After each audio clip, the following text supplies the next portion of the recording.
እንግዲህ ታምር የምንፈልግ የሚታይ ነገር ስለምንፈልግ ይሄው ቅድስት ኪዳነ ምሕረት ተገለጠ።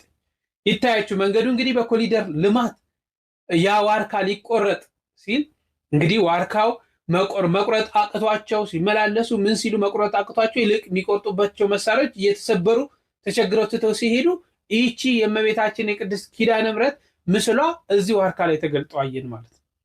ይሄ ታዲያ ተአምር አይደለም? ይሄ ዛሬ ኪዳነ ምሕረት ከኛ ጋር እንዳለች ዛሬ ወላዲተ አምላክ እንዳልተወችን ዛሬ ይቺ ኢትዮጵያ የአስራት ሀገሯ እንደሆነች አወቃችሁ፣ ተረዳችሁ? በየጊዜው በየተለያየ ቦታ እንግዲህ ምልክት ይታያል። በደብረ ዘይት ታስታውሳላችሁ የእመቤታችን የቅድስት ኪዳነ ምሕረት ስዕል በጉልላቱ ላይ በርካታ የእስልምና እምነት ተከታዮች አይተው ሲመሰክሩ፣ ዛሬ ደግሞ በግልጽ በገሃድ በእንዲህ አይነት ሁኔታ ያውም ስዕሏ ሻማ ሁሉ አለው በግልጽ የታየ ማለት ነው። ይሄ የሚካድ ድራማ ነው። ፖለቲካችን ጀመራችሁ የሚባል አይደለም። በአካባቢው ያለ በዛ ቦታ ያለ ሰው የሚመሰክረው ነው።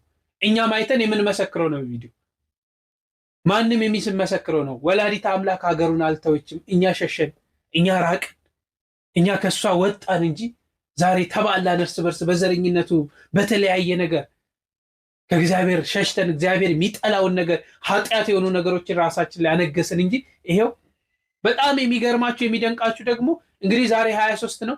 4 ሰዓት ጸበሉ እዛው ቦታው ላይ ጸበሉ ፈልቆ በርካታ ምዕመናን ተገኝተው ፈውስ እያገኙ ነው። እዩ ጸበሉ እየፈወሰ ነው ያለው። ጸበሉ ዛሬ 4 ሰዓት ላይ ነው የወጣው።